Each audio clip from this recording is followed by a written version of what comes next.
We're on a mission from God. Wendy? Stay away! So I got that going for me. Darling? Looks like I picked the wrong week to quit sniffing glue. Light of my life. We enjoy your films. I am a human being. I thought they smelled bad on the outside.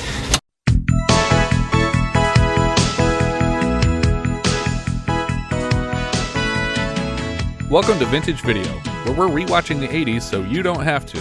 We'll be reviewing every major film release of the 1980s in real time, overanalyzing what you've seen and spoiling what you haven't. I'm Patrick O'Reilly. I'm Jesse Bayless. And I'm Richard Wells. And today marks the 40th anniversary of the release of Private Benjamin on October 10th, 1980.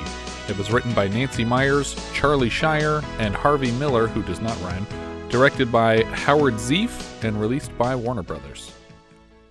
Nancy Meyer had already entered a business partnership with Goldie Hawn when she approached Hawn with an outline for the film. Hawn was 5 months pregnant with Kate Hudson at the time and told Meyers, "You write the damn thing and I'll produce it." Goldie Hawn went to Warner Brothers, who she had a deal with, and told them that they could make the movie or she would take it to another studio because she was that confident in the script. Was she intending just to produce it at the time because she was No, pregnant, or she wanted? She intended to star in it the whole time. Yeah. They greenlit it, and she was attached as an executive producer. All three credited screenwriters, Nancy Meyers, her husband Charlie Shire, and Harvey Miller, were also given producer credits. Penelope Spheris was offered to direct and turned it down. I have to imagine she regrets that now, but maybe not. At one point, Arthur Hiller was set to direct, but was replaced with Sam Wanamaker, who was in turn replaced with Howard Zieff. I feel like it might have been better if we had had a woman directing this movie. I think so too, and Penelope Spheris did like Wayne's World, and so she can do like straightforward comedy stuff. Like, it would have been great. Yeah. But at the time she was doing a lot of music documentary type stuff, and maybe she wasn't ready for just a narrative script. Unless she had another one that I'm not thinking of. Dabney Coleman was attached briefly, though the role was not specified. I'm going to guess Colonel Thornbush. Yeah, that makes sense. It fits him perfectly. When PJ Soles auditioned for the film, she was required to wear a brunette wig, since Hawn did not want a second blonde in the production.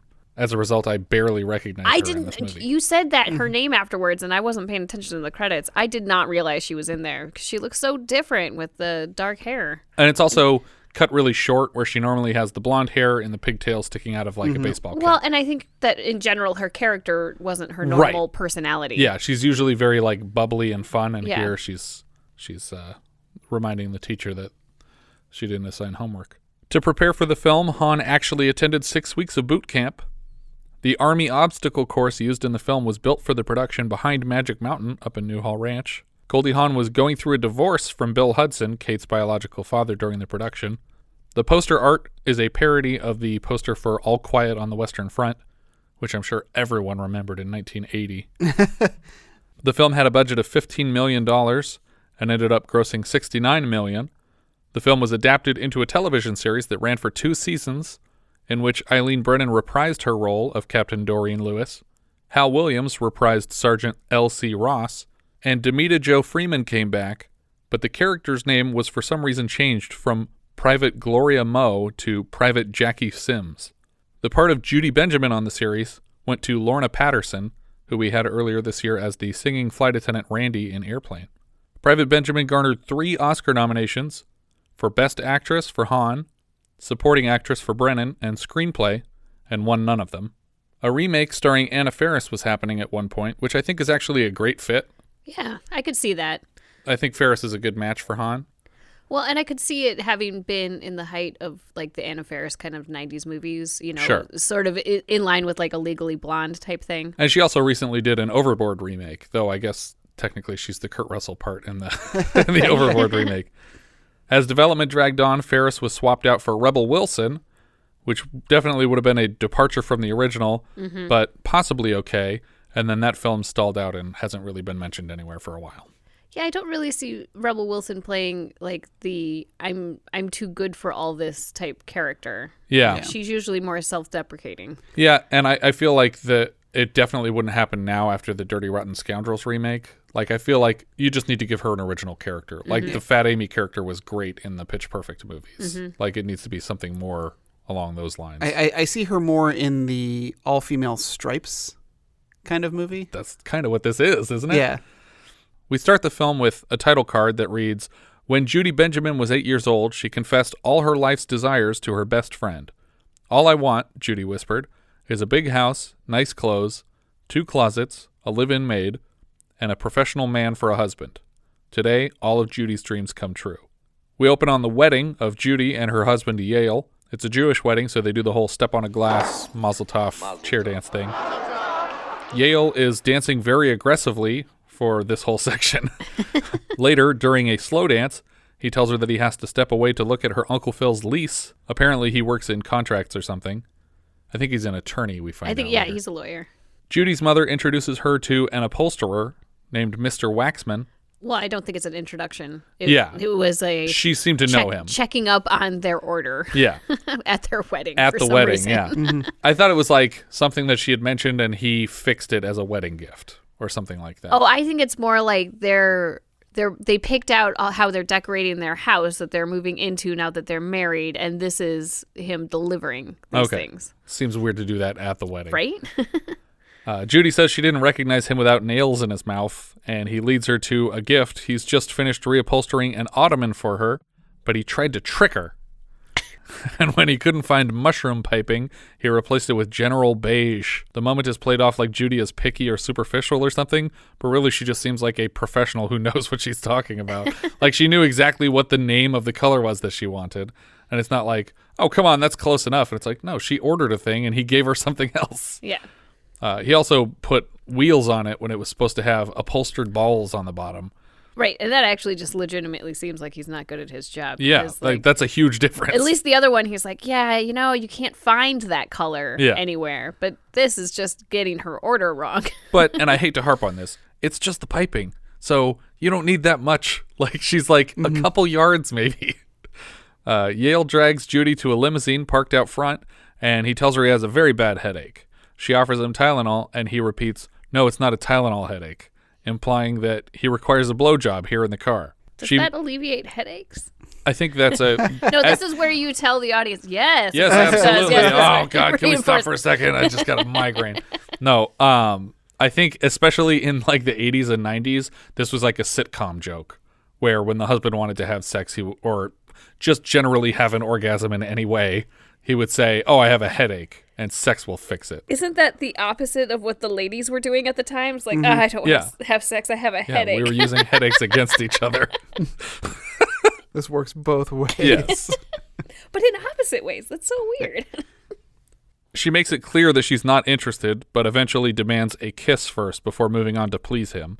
A wedding guest waves to them from outside the car. Unlikely he saw anything, though. The windows are very tinted, but he's able to make out Yale's face to say hi. Judy's parents sit down with her and Yale, and they tell them how proud they are. Dad hands over an envelope containing a wedding gift, and they seem very excited by it. Do we ever find out what's in this envelope specifically? I think it's just a check. I assume it's cash. They don't say a number. I imagine it's got to be quite a bit because Yale seems well off on his own. Yeah, so. And they're very excited about it. Both are, not just her. Yeah. Yale says he's going to go take it to show his mom. That's how impressed he is. On their wedding night, Yale is talking on the phone with a client. He's advising him not to contact the wife that he's divorcing. He tells him that if they've been married less than 15 years, he's going to lose the house, but not the boat, because a boat is a male item, he said. Once he wraps the phone call, he moves to hit on Judy in their recently remodeled bathroom. Is it really considered hitting on when you're married? Yeah. He sneaks up behind her and he's kissing her neck, and then he says, Yale, Lift your back leg. I don't have a back leg. I don't have a back leg. They roll to the floor for sex despite Judy's objections to doing it in this room because she would like to move to the bed because she wants to have a romantic wedding night sex. And on the floor, things are over very quickly, and mixed into his orgasm sounds are the sounds of a death rattle. Because Yale has suffered a fatal heart attack here on the floor. And we cut immediately to Yale's funeral. We see Goldie Hawn in a black veil at a funeral, and immediately I'm reminded of the end of Death Becomes Her when they're at, spoiler alert, someone's funeral at the end of that movie. Later, Judy is sprawled out across her bed, and she has people parading through offering her platitudes of advice. One says, "Que sera, sera, I got it from the song." One says, "You need to get back into circulation." Yale's mother enters and wants to know what his last words were, and beyond the point of being embarrassed, Judy just tells her, I'm coming. She can hear her parents outside the room planning the next chapter of her life for her, and she stands to open some of the wedding gifts. She caresses a Cuisinart in her hands and looks up to heaven to share the gift with Yale. Look what we got! It's funny, we had that exact model of Cuisinart in my house growing up. You guys say that weird. It's Cuisinart. You weirdos. Oh, is that a Wisconsin thing? People say Cuisinart wrong? Cuisinart, not Cuisinart. It's because of cuisine. It's supposed to sound like cuisine. It is? Cuisine art. Like spirograph, but Yeah. with It just throws Wait, say it parrots again. Hold all on. over. Cuisinart? Cuisinart. Cuisinart. Cuisine? You say cuisine? Cuisinart. Do you say cuisine? I say cuisine. No, what do I say? I don't know anymore. Dragon. I like to have a lean cuisine. Cuisine. I didn't realize how much that word rhymed. Feel like the star of your own kitchen with the Cuisinart Elite Food Processor. She sneaks out of the house to get away from everybody.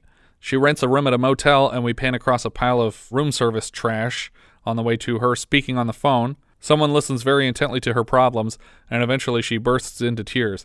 I haven't done anything wrong, and I feel like I'm being punished. The man on the phone tells her to wait because their switchboard is lighting up, and we realize that she's calling into a call-in radio show, a staple of the Nancy Meyers screenwriting universe. A man named Jim calls in to tell her that if she needs guidance, security, good friends, and a healthy dose of self-confidence, he thinks he can provide it. Yeah, so, like, that did... I didn't feel like he was selling something at the time. I thought he was being kind of perverted. Yeah, just like, I am like, what you I need. got this covered. She agrees across the board and meets with the man the following day. Turns out, Jim is a recruiter for the United States Army.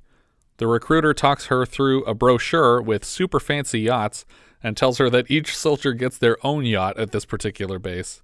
He offers her a position earning $458 a month and the job of her choice, paying for her food, housing, medical, and a 30-day vacation. He also assures her that with her education and background, she could easily land a position in Europe, which she's like, oh, well, I could use a vacation. Like, it wouldn't be work at all. He also lies to her that if she doesn't like it, she can just quit because it's a job like anything else. Can you do that? Can you just quit? No. No, it's a commitment. Yeah. It's Wait, a what are they 3-year gonna- commitment. It's a 3-year commitment. Yeah. And what are they going to do to you if you quit? You get a dishonorable discharge. It makes your life harder. Yeah. Oh. It's like having bad credit, basically. Judy is sworn into duty and then hops on a bus to Fort Biloxi. In basic training, she's introduced to her drill sergeant, L.C. Ross. He starts roll call, and when he gets to Benjamin, she isn't there. A suck-up private, Winter, steps forward and points to the bus, indicating that she's still sleeping on it. Ross yanks Benjamin up and throws her off the bus, and when she asks for a few more minutes of sleep, he tells her to do push-ups, and when he doesn't like her form, he just starts yanking her up and down. From like he grabs a hold of the back of her dress and he's just 1, 2, 3, 4. What is this, Hell Week? No, Benjamin. This is the Army. Benjamin asks if her fatigues come in any other color, and the guy just looks at her like she's an idiot. On the way to the barracks, she's asking where the yachts are. The girl in the bunk next to her asks if she's a reporter or something because she doesn't look like one of the troops. Judy explains that there's been a mistake, and she's just waiting for the manager to show up because she's a total Karen. When the drill sergeant and captain show up for inspection, all the girls line up at the edge of their beds. Captain Lewis marches down the ranks and tears down a Bob Dylan poster in someone's locker. When she gets to Private Winter's bed, she's able to bounce a coin off it and approves of her entire area. Outstanding, Winter. Outstanding. Outstanding. Next, Captain Lewis criticizes Private Gianelli for wearing the wrong bra and too much makeup. Ross informs her that Gianelli is a 308, meaning she transferred here in lieu of jail time. While Captain Lewis is addressing the women, Judy sneaks up behind her to tap on her shoulder. She wants to clear up the confusion and get loaded up onto her private yacht. Captain Lewis thinks this is hilarious and actually doesn't bite her head off, just sweetly asks her what all the ridiculous things are that she expects to happen. I kind of like the way she's treating her here. Mm-hmm. It's very condescending, but it's like fake sweet. What's your name, Princess? Huh? Judy. Judy. Judy Benjamin. Judy Benjamin. I think they sent me to the wrong place. Uh-huh. She tries to explain that there's been some confusion and that when she joined the Army, she was told of condos and private rooms. Lewis and Ross are immediately laughing at her to tell her that it doesn't matter what her recruiter said, and his job is just to get her in the building. Lewis lets Private Benjamin lecture her on everything that's wrong with the barracks, and at the end, she asks to see Private Judy Benjamin's toothbrush. Well, because one of the things she said was wrong with it was that the bathrooms were filthy. Yeah. She's like, oh, do you think they're unsanitary? And she's like, yeah, and there's urinals in there. It's like, yeah, because this is for the Army. It's not just for ladies. Yeah. And then she says, well, do you have a toothbrush? And we cut to Private Benjamin cleaning the toilets with her toothbrush. It's a electric toothbrush, so this would have been very expensive at the time, I think. Yeah. I wonder how many batteries she had to go through. Yeah. This is probably the whole bathroom. Yeah, because this is probably rechargeable batteries. Yeah. Well, and I remember, even when I was young, like an electric toothbrush was like the height of luxury. Yeah. Like nobody had those. In the morning, she walks past Winter, who was supervising the toothbrushing of the bathroom, and she tells her, you can eat off the floor in there. Just as she collapses into her bed, Ross enters the barracks banging on a trash can to wake everybody up. Benjamin doesn't want to get up because she worked the night shift, but he tips her mattress to dump her on the floor. Colonel Thornbush, the post commander, arrives to address Alpha and Bravo companies, men and women troops respectively, headed by Captain Lewis and Woolridge. Captain Lewis is the women's captain, and Woolridge is the men's captain. He tells them how hard basic training will be, but assures them that they're up to the challenge. We see all the troops on a run and pan across Lewis and Woolridge chatting in a jeep. She tells him her basic strategy for the troops, and he interrupts to ask what she's doing Friday night. She's clearly interested, and her response is to reposition herself to face him, but she accidentally leans on the horn of the jeep, and we just cut away as that's happening. We get a quick montage of Benjamin being terrible at every challenge. During another run, she says that she's going to quit, and her friends remind her that she can't quit and that it will only be 3 more years of service. But if she thought that, wouldn't she have quit the second that they told her to clean the bathroom with a toothbrush? Yeah. Like, this character would not have just willingly done that because someone told them to. I really like this when, because she falls behind while running. Yeah. And Sergeant Ross says, Come on, move it, Benjamin. I don't want to see you stop running unless you collapse, faint, or puke. she kind of like just goes, 1 second. I don't think I could make it through basic training. Oh, I definitely couldn't. I'm pretty sure I would be the one actually just vomiting there, like not because I stuck my finger down my throat. Yeah. Like I would be can't doing run that anymore. on the bus on the way there. Why is this bus so much work? I'm exhausted just sitting here. That night, her blanket is missing, and she finds it on Gianelli's bed and stupidly wakes her up before taking it. Just take the blanket back. I think you took my blanket. This is my blanket. You gave it to me. I don't think I did. Maybe you just forgot. Maybe you got brain damage. Benjamin wants it back, and Gianelli invites her to take it back, and a fight breaks out. Benjamin quickly loses and then walks out of the barracks to leave. We see the tail end of Lewis and Woolridge's date as they make out on her doorstep. Ross pulls up to announce the situation, and we cut to Private Benjamin all tied up in the barbed wire over a chain link fence because she just tried to escape. I feel like desertion would be worse than trying to just quit. You could probably potentially go to jail for this if she had successfully escaped. Luckily. Yeah. I almost like that it's just they don't even bring it up. It's just that this is as far as you got. Yep. And it wasn't far enough. Yeah. As punishment, Benjamin and the rest of the Alpha Company are made to march in circles in the rain. All of her friends are very mad at her, and Ross dismisses them and brings Benjamin in to see her parents. Evidently, she's been gone for 8 days now without any kind of notice, so they told everyone that she had a mental breakdown and was in the hospital. Which I thought was kind of surprising based on the other films that we've seen this year, that anybody would admit that to having psychological medical issues. Unless, because the alternative would be not admitting that she's in the Army, which they didn't know at the time. Yeah. Admitting that she's dead, I think. Maybe. So they were like, we would be less embarrassed if you went crazy than if you died. Because I think they thought she killed herself. Because we could always say that you died later. Yeah. Her father gives her an earful about how he spoiled her, and he thinks that this move is specifically to punish him. I think you hate us. I don't hate you, I love you. Her father tells her that she's too dumb to make her own decisions and that he's going to decide things for her from now on. Captain Lewis brings in a duffel bag of Judy's things and is ecstatic to see her go. She tells Benjamin's parents how popular Judy's been here and such a hard worker, and then she hands Judy the paperwork to sign, and she's like, You just sign right here on the dotted line. You're as good as home, young lady. Right there. It just keeps stepping on it like, come on, why haven't you signed it yet? Private Benjamin decides in this moment that she's going to stick it out if she ever wants her own life. We get the montage of her doing things right that she did wrong before. There's no like transition period. Yeah, there's no like starting to get better at it and then getting good. It's like, nope, we cut immediately to her bed immaculately made, and then she's like jumping over walls and stuff. It's like, were you just not trying before? I don't understand. Yeah, I mean, I think it was that she wasn't trying. I think also it was just her being naive, and now she's like, oh, okay, I know what it means to grow up and be responsible for yourself. I'll do what all these other people have been doing all along. Yeah. The Alpha and Bravo companies are divided into red and blue teams for a military exercise. Ross advises them to take proper precautions in the minefield. Most of them are inert. However, some are earth. Winter is made Lewis's assistant. Benjamin and 3 of her fellow troops get lost in the woods, and that night they have a bonfire together, which I feel like a bonfire is a bad idea. If you're playing a military game and you're trying not to be caught by other people. They have a conversation about their first times having sex, masturbating, and whether or not they've ever orgasmed as they pass a joint around the fire. Not clear where this joint came from either. That seems like that would be hard to come by here. Benjamin shares her story with them. How many times have you been married, Benjamin? Twice.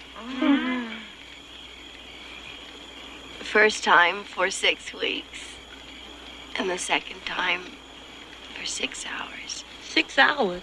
I feel like the first marriage is completely unnecessary to this whole story and just complicates things because I keep wondering what happened in that wedding. They kind of go over it in this moment, like that she, made a bad choice and her dad got her out of that marriage fairly quickly and he wasn't a responsible guy. So I think it's just reinforcing the idea that she doesn't make good choices on her own. But I feel like that could have just been the one marriage.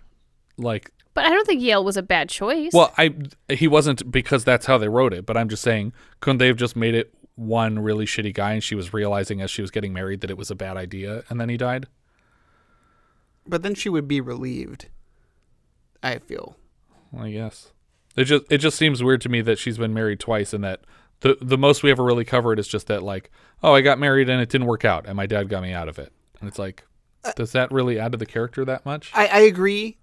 I agree that it doesn't really add anything because they could have just said that she was in other relationships that didn't work. Because the father brings up the same thing too. The father brings up the when marriage, they're getting the money in the envelope. He mentions to her that didn't I get you out of that relationship with that guy? So you could just say that. It's like, didn't I get you out of that previous relationship? And then it'd be like, wait, you killed Yale? And then we cut back to that night, and he's like, fires a tranquilizer through the window. And he snaps his neck. No. Cuts his head off. Stop. They're shocked by her story. I don't get it. What do you do after a thing like that? Join the army. Still lost the next day, they come upon the red Jeep and realize they're at the enemy team's headquarters. We just spent a whole montage showing Benjamin learning the ropes and becoming a better soldier, and yet they only complete this exercise because they got lost due to carelessness and lucked upon the enemy stronghold. Yeah, I mean, I think that the point, though, in this is that they don't really care. Right. They weren't trying to do anything. They were just like, this is probably over. Let's go home. Yeah. Gianelli goes behind a bush to remove her red underwear so they can pose as the red team. This is the same scheme utilized in The Dirty Dozen during a war game in that film, which also starred Thornbush here. Robert Webber as General Denton. For some reason, they all wear red armbands, even though only one girl actually uses it. She walks up to a guy on the red team and takes him hostage, at which point 3 of his teammates take her hostage, and then Benjamin and the rest of the squad round everybody else up. They ask for the keys to the Jeep, and the guy tosses them into the woods, so Gianelli offers to hotwire it. They sneak up on a tent and find Winter and Woolridge having sex. She says she was captured and to please not tell Lewis what she's doing. Benjamin's... I like that she's the one to say, please don't tell Lewis. Yeah. When he should be the one that says, he doesn't please don't care tell. at all. Yeah. Benjamin stands in the passenger seat with a bullhorn and announces that the blue team has officially surrendered. as Gianelli drives the hot-wired Jeep. While the rest of the red team line up to follow this Jeep, a small squadron from the blue team opens the back of the Jeep and captures the rest of the red team. I'm not really sure how this game works. Well, I guess if you have a gun and the other people don't have one pointed at you. Yeah, well, that's why they also had a referee or an observer with them. Yeah. With like different groups. So when they pull out the guns, he declares them to be captured. Oh, okay. He was the only one. He had a clipboard and he was just like, red team captured. Like he announced it that it just seems like that's a weird rule for the game because in reality, if two troops pulled out guns in the back of a Jeep, they would just be shot to pieces. I think of it in terms of like flag football. Yeah. Where, I mean, it's just like, this is how the game works. It's a technicality for this particular war game. When Ross and Lewis see the red Jeep incoming, Lewis phones up Colonel Thornbush to surrender in the face of overwhelming forces. Luckily for her, Thornbush phones down to the red Jeep to see if they accept the surrender, at which point Benjamin says, "No, sir, because we are also the blue team, sir." But why would he have to check to see if they accept the surrender? Like, what is the alternative here? No! And then we actually start shooting at each other. But also, it's weird that she would surrender with the rules that are this game that we just laid out there. There should be a referee there to say that you don't have to surrender because you lost. Yeah, you lost because they're here. Like, don't surrender, unless surrendering is less detrimental to your record than straight out losing. Yeah. I don't know. I do feel like it would have been funny though if Thornbush was just like, "Okay, I accept your surrender," and then the game was just over because Benjamin decided to not radio ahead. Thornbush lands a small helicopter and he congratulates Private Benjamin on her successful mission. He asks where the blue team commander is, at which point Woolridge and Winter are yanked topless out of the back of the Jeep and they scramble around and underneath it to hide their nakedness. Thornbush criticizes Lewis's attempt to surrender prematurely. Private Benjamin and her squad of 4 girls are invited for a ride in Thornbush's helicopter back to the base.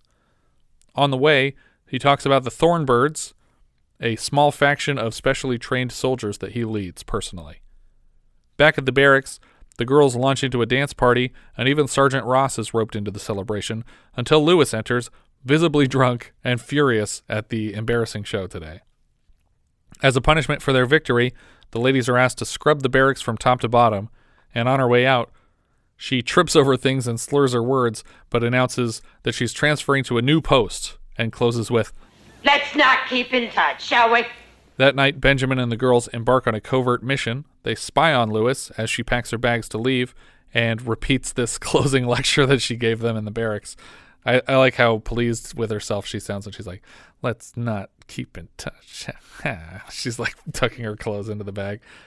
Benjamin climbs into Lewis's bathroom window and dumps something into Lewis's shower head before backing out.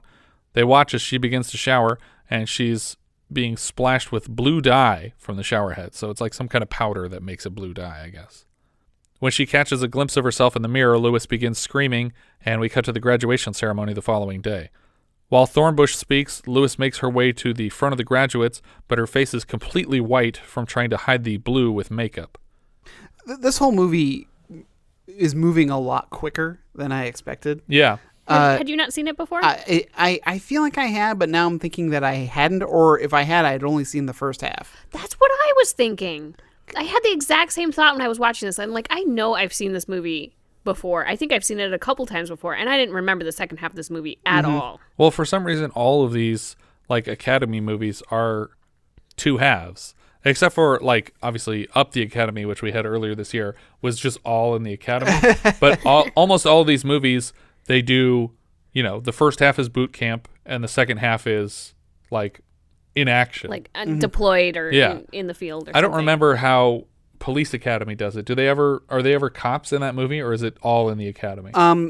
They all blur together in my head, unfortunately, because I think in the first one they do get a little action because I think Bobcat Goldthwait's gang goes out and starts wreaking some havoc. So and that one they help quash this little mini rebellion. Yeah, but so we have that one, and Stripes obviously is half and half. Right. Full Metal Jacket is half and half. Like all these war movies or Academy movies end up splitting duty like that, because I guess you want to show these people in a real world situation after you've seen them train for so much. I don't think that this movie needed that, though. I don't think so either. I think you could have actually stretched out, like you said, have some transition periods in here and have her like learn her lesson and a couple other examples of stuff, and then have her come out feeling accomplished. And we don't need to see what happens afterwards. She's just her own self after this, you know? Yeah, I mean, we're going to get into it here, but I do feel like the second half takes away from what I liked about the first half. Absolutely. Because there's nothing really military about it. Yeah. Like, she's not putting her skills to use. Yeah. We cut to a nightclub when the troops are dismissed. Gianelli finds a couple of guys and leaves one with Benjamin at the bar. He starts talking business, but Judy is distracted by another guy that she keeps catching glimpses of. Judy makes her disinterest clear when the businessman tries to slip her cash, insisting this could be a big night for her. Suddenly, Judy is rescued by a friend named Liz, who recognizes her and moves in for a hug. She's in town visiting her dad, who's here for a medical conference, and both of her parents are here. Judy knows them, so they see Liz's parents at this table across the way, and she's sitting at the table with the guy that she keeps seeing. She says, "Who's that man?" He's a French gynecologist. He and my father spoke on the Lamaze panel together. Liz's folks are very pleased to see Judy, and she shakes hands with Henrí, the gynecologist. Liz compliments the uniform and asks what it's like to be a whack, and she corrects, "I'm not a whack." The last time we mentioned whack was in our review of Catch-22, where Orson Welles' Dreidel character was constantly accompanied by a whack, who was also his girlfriend. WAC, W-A-C, stands for Women's Army Corps, which was a branch of the U.S. Army converted to active duty status in 1943, but disbanded in 1978 when all the units were integrated with male units shortly before production began on this film. Her friend just assumed that she was still serving in the Women's Only Army Force, when in fact she is a member of the U.S. Army. Henrí asks Judy to dance while Liz's parents blather on about how long they've known Judy's parents. Henrí and Judy get very flirty on the dance floor. She compliments his English and shows off her French a bit. He starts nuzzling her neck as they dance, and she's clearly flustered about it. Outside, she apologizes that she can't go home with him, but she barely knows anything about him. He rattles off a few facts. He lives in Paris. His dad was a doctor. He's an only child. He's Jewish. And we cut right from Jewish to them in bed together, and she's orgasming for the first time. That was your first? And second.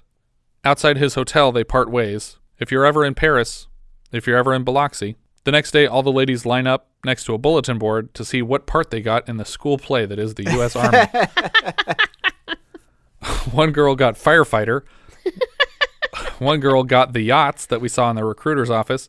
And Benjamin is the first female ever assigned to the Thornbirds. And we hear their song. I was a skinny, frightened lad, no more than 17. The sorriest excuse for a man that you have ever seen. But now I am a Thornbird and as proud as I can be. Colonel Thornbush made a man out of me. They go through training to jump out of planes. Thornbush pulls up to Benjamin in his Jeep with his wife in the passenger seat, and he introduces them. They're both very excited for the upcoming jump. She tells Thornbush that she appreciates his confidence in her. In the air, at 13,000 feet, Benjamin is last in line to jump, and instead has a panic attack. Thornbush tries to calm her down and tells her she doesn't have to jump. She's very grateful until he explains that the toll for not jumping is sex with him here on the plane. See, and what I thought, or what I was hoping was this was a ploy to scare her off the plane so she would jump. That he wasn't an actual creepo? Yeah, because at this point... He's been pretty cool so far. Yeah. And at this point, I'm like, are there no, like, likable male characters in this at all? And the answer is yes. Correct. I don't know. Ross is okay, I guess. Yale was all right. Yeah. Ish. I don't know. They still made him kind of creepy and Yeah, on your wedding night, you demanding... Blow me right now. I'm in my wedding dress. Blow me. Okay. She struggles against him and eventually jumps out of the plane to escape rape. We cut to Benjamin in Thornbush's office later that day. She really shouldn't be in here alone, but whatever. Right. Mm-hmm. He half-assedly apologizes for his indiscretions and wonders how long he can keep her as a Thornbird. Hopefully not long, sir. He tells her that she's being transferred to a desk job in Greenland, and she nopes the fuck out of that. Mm-hmm. He brags that he was in the first wave of the Rangers at Normandy on D-Day, and that as such he is entitled to sex with whomever he pleases, I guess. He doesn't want her shooting her mouth off about what he calls innuendo, and she corrects him. Innuendo? Try rape. I was actually super taken back by this, that in 1980, that they called it for what it was, and that she thought she had a leg to stand on, because I'd say nowadays, it's sort of crap happens all the time, and it's not taken care of. So, I mean, I guess maybe they were just more optimistic back then. Yeah, I definitely feel like in 1980, it would turn into a his word against hers, and her word would mean nothing to them. Right, which is why I was a little confused why he was so concerned, because it would have just been like, yeah, I didn't do that. But She's it also crazy. it bothers me how this scene plays out if she considers that a rape attempt. Yeah, that you can bribe me. Yeah, you can. That it's bribe like me with the literally best post. just pay me with a better place to go, and I won't call the police right now and make sure you're taken out of the army, and not so you this don't to do this to somebody else later. Right? He offers her a few more stations, reminding her that they have bases all over the world, and then we cut to Paris. She's now stationed at SHAPE, the Supreme Headquarters Allied Powers of Europe. SHAPE is a real place, the headquarters of NATO's Allied Command's operations, and is located in Mons, Belgium, which is a 3-hour drive from Paris. She's a purchasing specialist, which is basically just a sexist joke that even though she is in the army with men and went through all the same physical training, even skydiving certification, that she's in charge of shopping for the army. She says it's the one job that she's trained for her whole life. I mean, she's not wrong. She might actually be really good at that. No, I'm sure she is, but I still think it's insulting that she went through all this army training and they're like, what's your job going to be? It's like the thing that I could have done without going to basic training. Right. Literally just finding bargains. Well, that's part of the dumbness of the army in general, that you could probably get a lot more people in the army to do these jobs if you didn't make everybody do the same dumb basic training. Yeah. Her superior calls her into his office, and he tells her that they'll need to make a presentation. Specifically, she'll have to make it because his English isn't so good. We're getting our exposition in the form of narration. Benjamin is reading a letter that she has written to Private Glass, one of her compatriots from basic training. She says, things are great here, but we notice as she's saying this that Captain Lewis is also stationed here, and they're just barely missing each other in a hallway. She tells Glass of her plans to surprise Henrí at home and hopes he remembers her. He does remember her, and he runs to hug her when he sees her. He takes her back to his ancestral home, and she ends up staying the night. In the morning, he rises early to leave for soccer practice. His dog pees on the floor, and he freaks out about it until Judy offers to clean it up for him while he heads out to practice. And just the image of him leaving the house while she's like leaning over with tissue to clean up a mess that his dog has made is already like, oh good, we've completely undone the first and second acts of this film. Right, and he's lost all of his charm. Yeah, because of how he's shouting at this dog. Unacceptable. It is. Yeah. Also, leaving your guest to clean up your dog's piss, like, while you go off and play soccer, like, just don't go play What's soccer he supposed that to do? day. Miss a few minutes of soccer? Back at SHAPE, Benjamin gives her recommendations for chauffeur companies for top military officials, but when she's questioned on the records of the companies, she explains that she doesn't have clearance for that data. The man leading the questioning, who for some reason has his arm in a sling here, he asks who's in charge of security, and Captain Lewis stands in the corner and repeats that data is highly classified, but she's instructed to give it to Benjamin regardless. I'm wondering if that was a character choice. I don't know. Or my assumption is always that the person showed up like that and the director was like, fine. Mm-hmm. But yeah, maybe it is a character choice. What was the last time we saw it as the stripper in Melvin and Howard? Yeah. That was great. She just had a full cast on when she was on the stage. After the presentation, Lewis confronts Benjamin, reminding her to behave herself or Lewis will drum her out of shape. It's like, you're not my boss here. Well, and she didn't do anything wrong. Yeah. Somebody else asked her to get a security clearance. Yeah. That's all. When Lewis steps away from Benjamin here, she's stepping toward a lady friend named Helga, who I assume she's romantically involved with because Helga seems very concerned with who Benjamin is and why you're talking to this girl. Who's your friend, Doreen? Oh, she's no friend. She can't help but mimic her girlfriend's like speech impediment. It happens twice in the movie, and it bothers me. I forget who did it earlier. Her superior officer calls her Benjamin. Oh, yeah. And she picks up the phone and she goes, Private Benjamin. Yes. And so it happens in fairly rapid succession that they do that same joke. And I'm like, you only get one. Unless you do it a third time, then it's okay. Yeah. But you didn't do the rule of threes. Yeah. Or if the character acknowledges it, like, why do I keep doing that? But they were two different characters that did that's it. true. Yeah. Back at Henry's home, Judy asks about a painting on his wall. Apparently, it's a nude self-portrait of his ex-girlfriend, Claire. How long ago did you and this painter break up? 14 weeks ago Monday. She asks what ended it, and Henrí just starts complimenting Claire. Part of it sounds totally 80-yard in, which I think pertains to changes made in post. Claire is a brilliant woman. I even joined the Communist Party for her. For a week. Like, in the middle of it.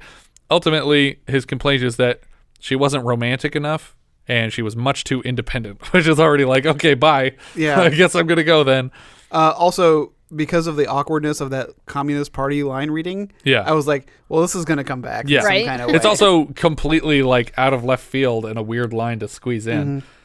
But the lines, she wasn't romantic enough and was much too independent, basically just means I got a lot of not Tylenol headaches and she wouldn't take care of them. We get a montage of Judy and Henrí being lovey-dovey, and work is getting very busy for her. Suddenly we're flipping through a slideshow of photos of them together, and it turns out Louis has been like spying on her and taking photos of their relationship, and she wants Benjamin to explain. Louis happens to know that Henrí Trémont was a registered member of the Communist Party, and she has reported this relationship to Benjamin's superiors. She's informed that seeing this man romantically is against regulations, and continuing to do so would jeopardize her career. What are you trying to tell me, sir? It's either him or us. We cut back to the Benjamin household in America, where a phone rings, and Judy's getting married. Oh, good. She chose Henrí Trémont over the career that we just set up that she loves doing. Yeah, this whole second half of the movie really bothers me, because why did we bother with basic training camp establishing that, you know, she is proud, she's capable, and she's standing up for what's right, you know, like, and all of this stuff. And then we just totally undo it. Yeah, we thought she was learning something about herself. Right. And it turns out she wasn't learning anything. Like, what was the point of the army if you didn't learn about yourself? I mean, I guess maybe we get a turn back at the end, but she can't go back to the army. She can never re-enlist. She quit this job to marry a communist. Yeah. And she can never re-enlist in the army. It just, the whole business of, like, we made all this progress and then we had this fall and then had to come back from it. It just really bothered me. It felt like you just ruined this character that you built up. Yeah. Also, I was thinking about this throughout the whole movie, that she keeps going by Benjamin, when technically she is married. She was married. Right? Or for 6 hours, would like she didn't take his name? Yeah. Is Yale his first name or his last name? I guess his first name. Yeah, Yale Goldman or Goodman. Goodman, yeah, because he calls her Judy Goodman when they're dancing. I just thought it was strange. I mean, like, the repercussions of him dying was that, well, you're out of the family, or because we're assuming that they were together for a while because she's intimate with his side of the family. I don't know. Like, I was curious about how that whole thing is kind of swept away. Yeah. And doesn't matter, that whole family dynamic. We're assuming that she probably spent at least a year with this man. Yeah. And that now his family means nothing to her. Yeah. That it's all over. But maybe it is. And maybe she decided that she wanted to go back to her maiden name because she's not married to this guy anymore. People do that. We see a quick moment of Judy on the phone with the wedding planner as a very attractive and unskilled maid makes a mess around her in the living room. Judy suggests cutting her loose, but Henrí thinks that would be silly on the eve of their wedding. Out walking in town, Henrí is frozen in his tracks when Claire walks by. Over lunch, she tells him this reaction bothered her, and he assures her that she is the one for him. When this doesn't completely satisfy her, he throws a baby into the mix. I want to have a baby with you. You do? Oh, honey. When she's sufficiently distracted to be excited for the wedding again, he presents her with a prenuptial agreement. I might have saved this for another conversation. He tells her that this is strictly to ensure that in the event of a divorce, they can remain friends. I think in the 80s, prenups were exclusively contracts drawn up by evil characters. But honestly, most of what he's saying makes a lot of sense here. They did rush into this marriage, and a prenup is a reasonable contract. He says, surely you can't expect that I would give you half of a house that's been in my family for centuries. And I totally understand that. Mm-hmm. Yeah. That doesn't make sense. To her, this sounds monstrous, but this is also her third marriage, and it shouldn't seem so preposterous to her that this might not work out. Yeah, but at the same time, I understand the general hurt of the idea of a prenup, saying that I don't have faith in our relationship. Right. The biggest red flag here, though, is that she can't even read the contract because it's written in French, which made me think that the twist would be that he's actually poor and he's like house sitting or something and he's after her money. But they don't play it that way. She signs the prenup Private Benjamin because that's how she identifies herself now, even though she's given up on the army completely to marry this guy. And I think that would have been a more interesting plot twist later on. Like, this is invalid because you said it wrong. Oh, yeah. We see Judy out doing a bunch of chores for Henrí. She speaks with him about how she misses working for Shape and being busy with real work. Henrí is only barely listening to her problems, and at one point just points out a redhead behind them, insisting that she dye her hair that specific color because that's what he wants.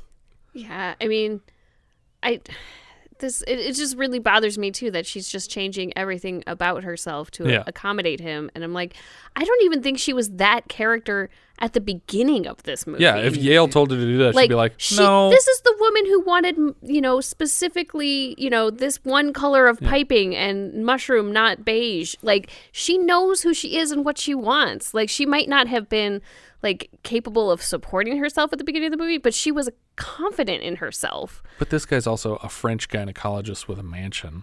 And a maid, which is all the things that are on her checkbox list. Yeah. But didn't she also have a maid with Yale? Yeah. Because at the beginning of the movie it says she's getting everything she wants today. I'm just saying that I feel like we're sliding backwards in terms of who this character even was. Who she even started at the beginning. Like, she wasn't this character to begin with. Like, what happened? Yeah. Judy's parents and aunt arrive by plane and compliment her hair before shitting on it once she's out of earshot because it looks stupid. Also, we spend way too much time with them arriving at the airport. They and I was like, this scene is just dead in the water. It's not going anywhere. This could have been one shot. This would have made a lot of room for that montage of her getting better at soldiering. Mm-hmm. But in addition to her hair being red now, they also frizzed it out like crazy. So it was the 80s. Yeah, but I think they did it on purpose to make it look ridiculous so that it didn't just look the way it did before, but that color, because it might have still looked nice. Yeah, but the way they've fixed it up here, it definitely looks stupid. Aunt tells Judy that she likes her coat and didn't realize it would be so cold here, and we get another taste of Mr. Benjamin being a general asshole. Her mom says, "It's November here, Kissy." It's November everywhere, genius. He's not wrong. No. But I would just be like, she's just saying it's cold. It's November. Unless she's from the southern hemisphere, in which case it would still be November, but it would at least be which was his point. When she gets home, Henrí and the maid are in the kitchen, and the maid is washing a dish. Judy approaches them with a locket that she found in their bed. It belongs to the maid, Gabrielle, and she insists that she dropped it cleaning the room. Judy will not drop this conversation, and Gabrielle is very suddenly in tears and just runs out of the building. Henrí says, "You don't respect me like you used to. You're acting totally crazy. Accusing me of sleeping with Gabrielle? You think I'm so low that I'd seduce a child? Do you?" She falls for this trap and denies thinking that he's that low. She is sure that everything will be fine after the wedding. The day of the wedding, Henrí is missing, and Judy's folks are pissed about it. Soccer is apparently running late. The rest of the soccer team finally arrives, and they say he wasn't even there today. And when he finally does show up, she asks where he's been, and he admits he's been with Claire, his ex-girlfriend, all morning. Her boyfriend apparently beat her up, and he was there to help. She asks what took so long, and Henrí says that her place was a mess, and so he did all of her dishes, and she's livid about this. So should I stop being nice to people because we're marrying? We cut to the wedding, and when it comes time for the vows, all of Henri's are in French again, so she's being left out of the details of the marriage contract in addition to the prenuptial contract. Judy decides this is a mistake. Her mother overhears her breaking up with Henrí and immediately decides, oh, she's crazy again. She hears the words and just says, oh, my daughter's crazy again. Henrí insists that she's having an anxiety attack. As a last-ditch effort to get her to stay, Henrí admits that he slept with Gabrielle. Why is that going to change my mind, you idiot? But he also says, why don't I go upstairs and get you an injection of something? Yeah. Ugh. I slept with her one night. We'll fire her after the wedding. It's like, no, we won't. You will. You won't.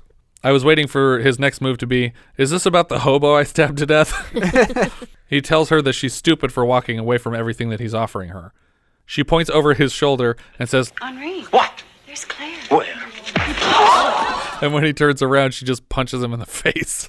He starts to stand up when she winds up another punch, and he decides to just stay down.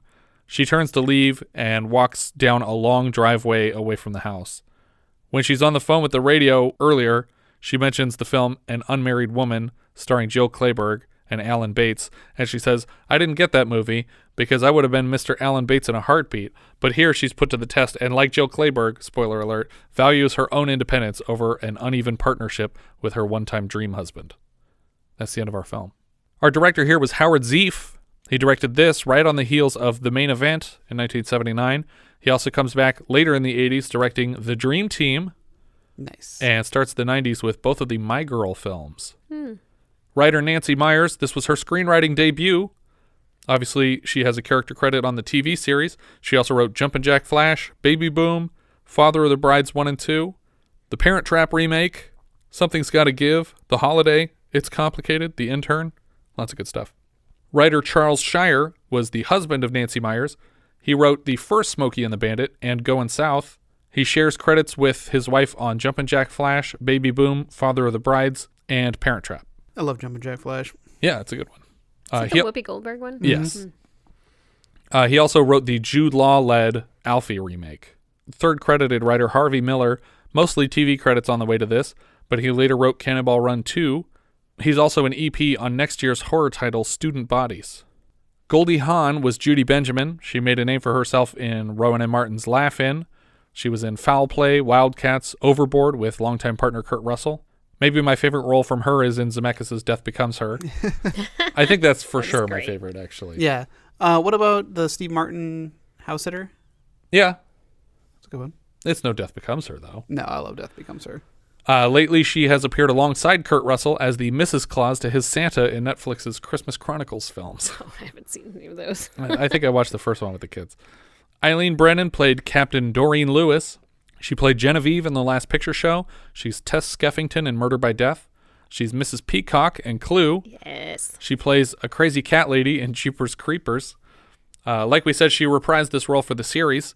In 1982, she was leaving a dinner with Goldie Hawn in Venice, California, when she was struck by a car and very nearly died. Her legs were smashed. All of the bones on the left side of her face were broken, and her left eye socket was shattered. Oh, my God. Obviously, she recovered enough to appear in Clue 3 years later. Wow. So Clue is after this accident. It was her first film back. I had no idea. That's amazing. Good for her. Yeah, absolutely. It's probably her best film. Yeah. She has a son named Patrick Brennan, who has made appearances as Spicoli's younger brother in Fast Times at Ridgemont High, and more recently as a bartender in Captain Marvel. But yeah, I love Eileen Brennan. I love Eileen Brennan. And another note of for Camarillo. Is she out here or something? Did she die here? Didn't she pass away here? Oh, maybe. I don't know. Did we have her earlier this year? I feel like she was she in Little Miss Marker? Or am I thinking of The Sting? Is she in The Sting? She is in The Sting. She's the one taking the bets? I guess she died in Burbank. Never mind. Oh, never mind. Yes, but she is in The Sting. Because she used to live here. She lived in Camarillo? She lived in Camarillo. I did not know that. Did she ever come into our Blockbuster that you recall? Yeah. Did she? But yeah, I remember that she had an account. Armand Assante was Henrí Trémont. We had him earlier this year as a pervy camp counselor in Little Darlings. And very little has changed. Yes. He was John Gotti in Gotti and Rico in Judge Dredd. The Stallone Judge Dredd, yeah. Yeah. Mr. I am love. Love that movie. Nobody else loves that movie. That's true. Robert Webber played Colonel Clay Thornbush. We said earlier he was General Denton in The Dirty Dozen. He's also juror number 12 from the 12 Angry Men, our fourth juror.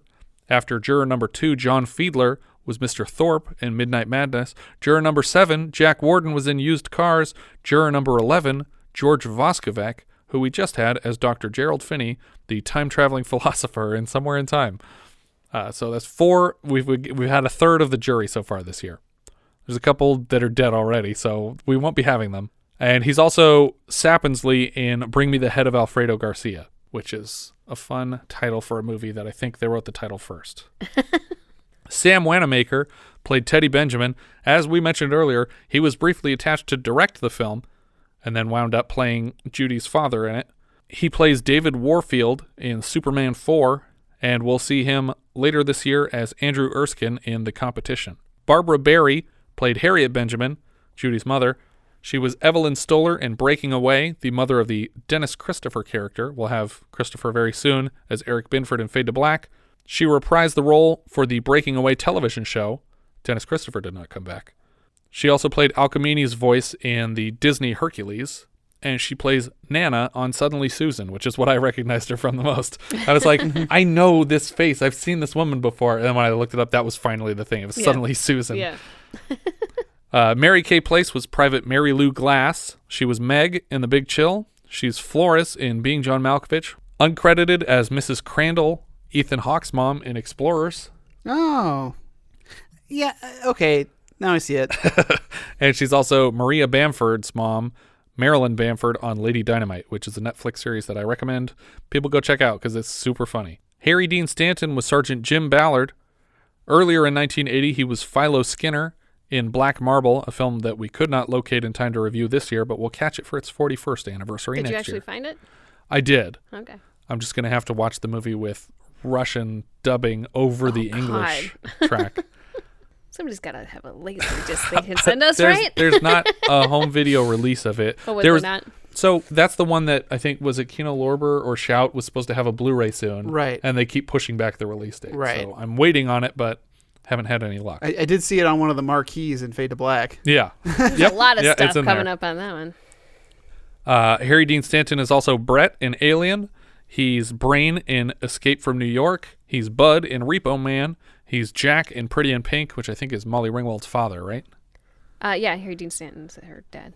And he's a security guard in the Avengers movie. Yeah. It's the only movie that we share a credit in, because I have a credit as a rotoscope artist for that film. Albert Brooks was Yale Goodman. He plays Tom in Taxi Driver.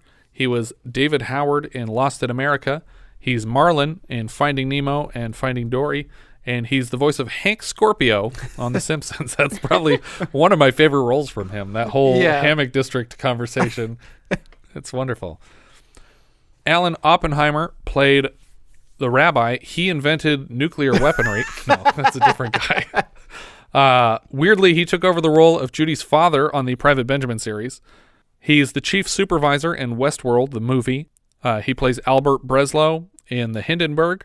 He plays various characters on Rescue Rangers, DuckTales, Tailspin. He does lots of voices for animated series, including Ming the Merciless for the Flash Gordon TV series, Warpath on Transformers, and Prime Evil on Ghostbusters. Also Skeletor in several iterations of He-Man. He was just recently the voice of Old Timer, the Clock in Toy Story 4. And he's also the voice of Gamork, the Rockbiter, and Falcor in the English version of Neverending Story. Yes. So excited. Lee Wallace played Mr. Waxman. He was Nate Goldfarb in Clute. He's Dr. Strauss in The Hot Rock. He's Henry Knowlton in the first Happy Hooker. He also plays Meyers in Daniel, The Taking of Pelham 123, and Batman. He's the mayor in all three of those movies. Maxine Stewart was Aunt Betty. We just had her as Detective Sam Klinger in the insufferable Coast to Coast. Toni Kalem played Private Tina Gianelli. She's Elaine Harriman, the pregnant woman in MacGyver episode Birthday. Yeah. She's also Angie Bonpensiero on The Sopranos. PJ Soles was Private Wanda Winter. She's Norma in Carrie. She's Linda in Halloween. Stella in Stripes. Riff Randall in Rock and Roll High School. This is the earliest film I've seen from her where she doesn't have blonde pigtails and a baseball cap. We met her at a Carrie screening at the New Beverly. She was very, very sweet. And, like, as adorable as ever. Yes. I mean, this was 10, 12 years ago. Yeah, it was a while ago. But still, like, so cute. Yeah. Weirdly, another private in this film is named PJ Sawyer, which is basically her name. Mm-hmm. They just changed 2 letters. They changed an L to a Y and an S to an R. Craig T. Nelson was Captain William Woodridge. He's Steve Freeling in Poltergeist. He's Mr. Incredible in those movies. He was Coach on Coach with a series theme song written by our previous film, Elephant Man's composer, John Morris. We also had Nelson earlier this year as a cop on the stand in Where the Buffalo Roam. He was like, I thought there may have been a small bomb in the cigarette case. It's a furtive movement. He'll be back later this year for Stir Crazy and The Formula. I want that formula! Danny Wells played Slick Guy. I think that's the guy that Gianelli is with in the bar when she leaves the businessman with Benjamin. I think that's the guy who comes up as soon as they enter the bar. The guy goes, "Hey, ladies," and they go, "We're not interested." And it's like, "All right," and he walks away. I think that's who the Slick guy then is. that's who it is. He played Dick Jennings in Magnolia, and he also played Luigi opposite Captain Lou Albano on the Super Mario Brothers Super Show. That's wonderful. And he did the voice of Luigi, obviously, on the show, because they both did their voices. Keone Young played Kim Osaka. That's the guy the businessman that was hitting on the bar. Private Benjamin. Yeah. This is a very early film appearance for Young. He has 2 characters on MacGyver in Children of Light and The Stringer. He's also Baba Ram in Surf Ninjas, Daryl Tanaka in My Girl 2 from the same director. He's Mr. Lee in Dude, Where's My Car? And Mr. Wu on Deadwood, which is probably the thing I remember him from the most. Oh, yeah. You know, when I saw him at the bar, I knew he looked familiar, but he's totally Mr. Wu. Yeah. And lately, he's the voice of Commander Sato on Star Wars Rebels, and also he did a few voices on Archer's Danger Island season. Richard Hurd played General Foley. We discussed him earlier this year and his uncanny resemblance to Carl Malden in our Patreon exclusive review of 1970s Hercules in New York. He's the one wearing the sling right now, talking to Private Benjamin during her meeting. And we'll see him again right away in our next review of Schizoid. He's also James McCord Jr. in All the President's Men, Walt in Planes, Trains, and Automobiles, Evan McCormick in The China Syndrome, and more recently as Mr. Roman Armitage, founder of the Order of the Coagula in Get Out. Yeah. Behold, the Coagula. Lillian Chauvin played Miss Trémont, or Mrs. Trémont, that's Henri's mother, who tells them, "Oh, don't worry, he'll be here any moment now at the wedding." She plays Irene Edwards in Predator 2. She's Mother Superior in Silent Night, Deadly Night. I wanted to mention the composer, Bill Conti, because he's a very prolific, and I don't really recall the music for this movie, like being like, oh my goodness, this score. Memorable. But sometimes that's a good thing. Sometimes if it blends in with the movie so well. Does it blend? Does it blend? But he did like the themes for Rocky. He did Baby Boom, the other. Yeah. Was another from the same director. Yeah. Things like Lean on Me. I'm trying to find some more recent credits. Or not director, writer. Composer. Yeah, but I meant for Baby Boom? Yeah. It was the screenwriters of this film that did Baby Boom. It looks like he did all the Rockies, including Rocky Balboa, in 2006. It's not like a reuse of the score? It doesn't say like original, but maybe. Here's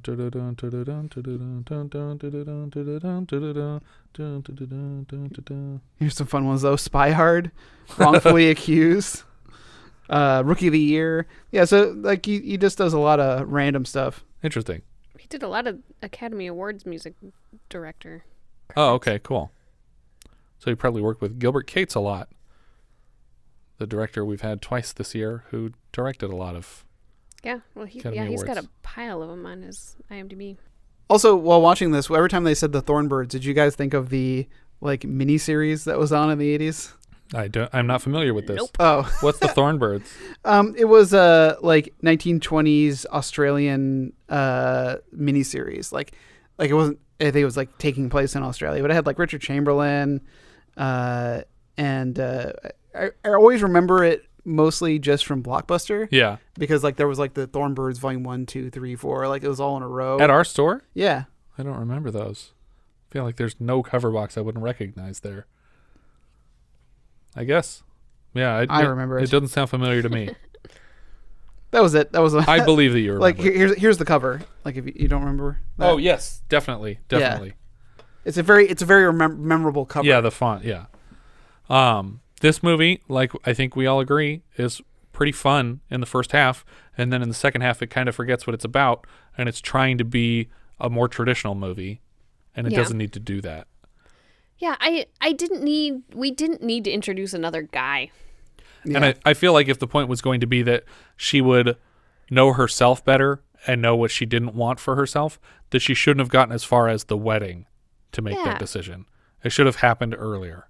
Yeah, I agree with that. I don't know. I think if we needed to bring her out of basic training and bring her into the real world, I think that the lessons that she had learned about being like independent and self-sufficient and capable of making her own decisions and stuff like that should have come out in her career and not in her love life. And I really don't like that there's no follow through with the arc with Eileen Brennan's character. Like in Stripes with Sergeant Hulka, almost the same type of character through and through, like is angry, and even in the end is like when they get to Italy, he's like still laying pretty hard on them. Yeah. But in the end, they have a respect and understanding on both sides. Mm-hmm. And while I don't really need that, I don't need them to have a respect or understanding, but I do need some kind of follow through with her destroying her career and getting away with it. Yeah. But destroying it irreparably is the saddest part of this, because she's not Private Benjamin at the end of the movie. Yeah, but at the same time, you know, Private Benjamin's making the wrong choice here. She's choosing a guy who's, you know, not letting her be independent. That's why in my notes I keep switching back and forth. Whenever she's dealing with Henrí, I'm calling her Judy, and whenever she's dealing with what she wants to be doing, I'm calling her Private Benjamin. I feel like Private Benjamin isn't making the mistakes. Judy is making the mistakes. Sure, I get what you're saying. I'm just saying that you're accusing this woman who is in charge of security, following protocols, and making her choose between being at the State Department or whatever this place is and, you know, the guy that she's with. And I don't know that she's wrong, because that was the protocol. And so I don't blame her for this, but I do blame Judy for making the wrong decision. Well, yeah, because I think that what would have been a better ending is her turning down the relationship for the job. Yeah, and realizing earlier in their relationship, not on their wedding date, that he was changing her. Yeah, and being less blinded to what he was doing to her. But I also feel like as soon as I said it that it shouldn't have gotten as far as the wedding, I feel like obviously you have to, you know, bring everything up to the most extreme possible ending. Mm-hmm. And for a relationship, the most extreme possible thing is the wedding, where this all, like, where the climax happens. Yeah. But I feel like you could have gone the other way with it and had her stay at the job, and then it becomes like, oh, he is a spy, and there's a whole subplot there about literally bringing it to the point of he's almost going to kill someone that she works with or something like that. That she's shutting it down there, instead of doing leaving the whole last 45 minutes of the movie in a relationship story that has nothing to do with the army anymore, and having it be about, it's almost like he's getting revenge on her, but he's also following through with some mission that he has. I don't know. Yeah, that he's using her and manipulating her. Yeah. And then because she's learned to be smart and independent, she figures it out. Yeah. Or even if it had been what I thought before, where he was house sitting there, that wasn't his house, and he tricked her into marrying him in 6 months before his friend got home, so that she would already have signed this prenup that says that he's entitled to half of everything, that she couldn't read the contract, and then he gets half of her parents' money because he knows they're loaded. Yeah. Going back to the plot of if he's a potential spy, and she gets embarrassed about this whole thing that she was being used. Another great moment for Eileen Brennan is to have a moment where, where Private Benjamin could be feeling sorry for herself because she was embarrassed. It's like, well, I was embarrassed, but I got through it. Yeah. And you can get through it. Have a moment in of connection. And compassion. Yeah. And to have her break through that, what could have been this hard exterior that she had the entire time, and anger and stuff, and just to have a moment of compassion, just to be like, I know what you're going through. Yeah, because they drop that character so abruptly with her quitting the job, and it's like, really, we're not going to come back to Brennan? That's the end of her arc? Yep. Is that she was here and did the same thing again and was a jerk? And everybody in the military, she won, basically. In her story, everything she wanted to happen. She tricked Judy into quitting the military, and that was the end of the story. On the TV show, they're best friends. They come to love each other, and they're friends throughout the series. Although, with a TV show, you can't have the people hate each other that much for an extended period of time. It only ran for 2 seasons. But you know who would write this movie really well? Is Susanna. Susanna Fogel should rewrite this movie. I would love a remake from Susanna. Because just thinking of where the story could have gone reminds me of the end of The Spy Who Dumped Me. Yeah. Where she thinks that it's a relationship and it's not. Yeah. It's espionage, and she's being made a tool by this person. Yeah, I mean, I think that if you can... This movie needed a clear understanding from beginning to end of this is who she is at the beginning. Yeah.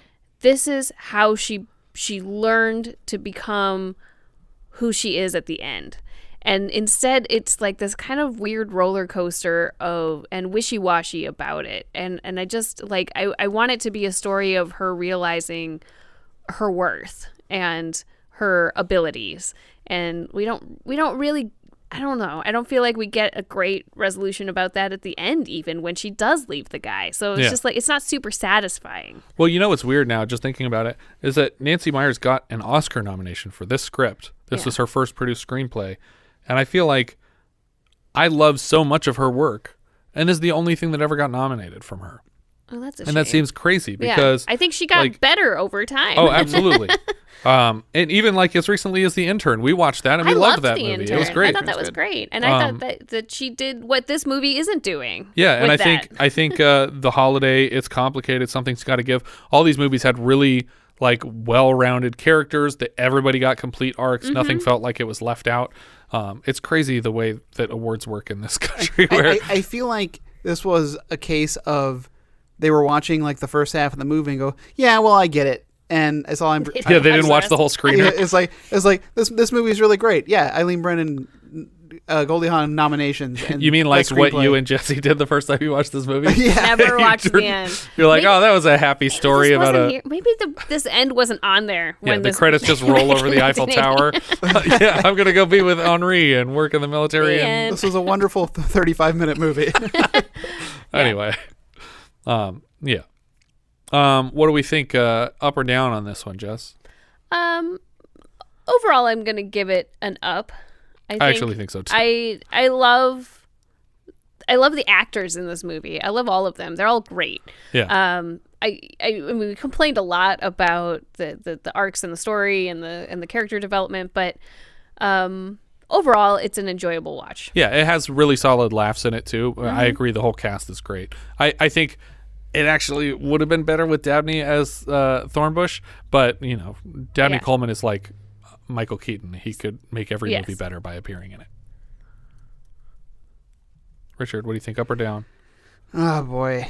I'm going to give it an up, but I feel like it's a little bit reluctant. I think a reluctant up is the exact right response.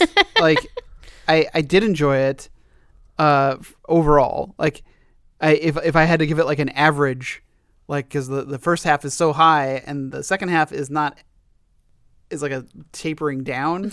But if you found where they met in the middle, it would still be, this is pretty good. It's a good C+ film here. So it's an up. All right, Jess, do we know where this is going letterboxed? Yes. So I'm going to put it below The Man with Bogart's Face, but above Nijinsky, which puts it at 57th place. Cool. I'm still, hold on, I'm still kind of moving this around. Working it out. I have this weird, like, other gap in my list where... There's just like an okay movie and a fucking horrible movie next to each other. Well, there's like a sudden drop. Yeah. Like in the late 30s. It's like when you're walking on the beach and you're just like, oh, Jesus. Yeah. The undertow. And that movie for me that's the sudden drop is Night of the Juggler. Because I really didn't like Night of the Juggler. I don't know why. But from there, like, the movies are all like of similar, like, sit down and watch that right now. Yeah. Night of the Juggler. Nope. It's like, okay, I thought I really didn't like it, but it's in line with a whole bunch of movies of like, yeah, it was all right. So I'm putting it just before Night of the Juggler. All right. So it's going to be below Resurrection and above Night of the Juggler at number 39. Why do you have Resurrection so high? Because it was so crazy. I was like, I've never seen this movie, and this was not the movie I thought this was going to be. You know, if I'd turned it off right after the opening title sequences, my Resurrection would be right up there. Because those were pretty crazy. But no, it doesn't go there.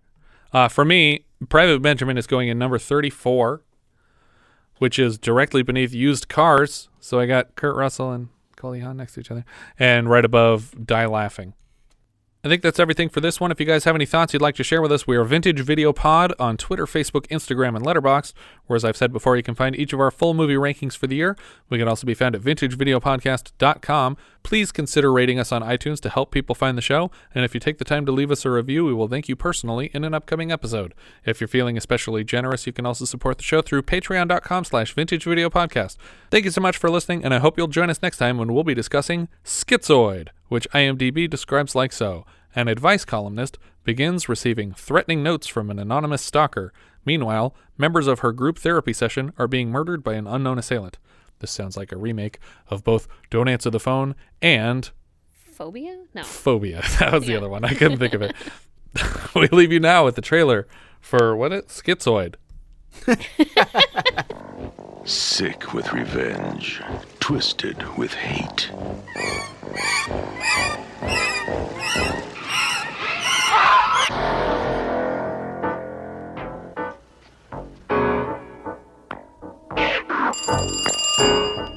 Hello? Hello?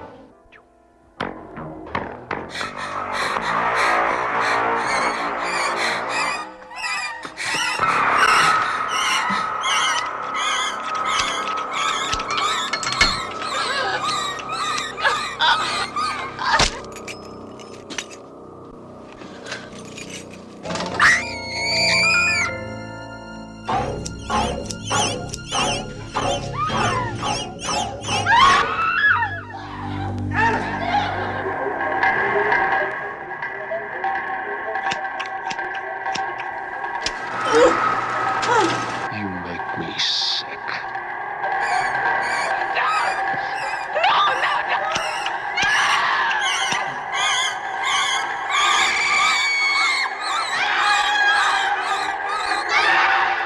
Schizoid. Dear Julie.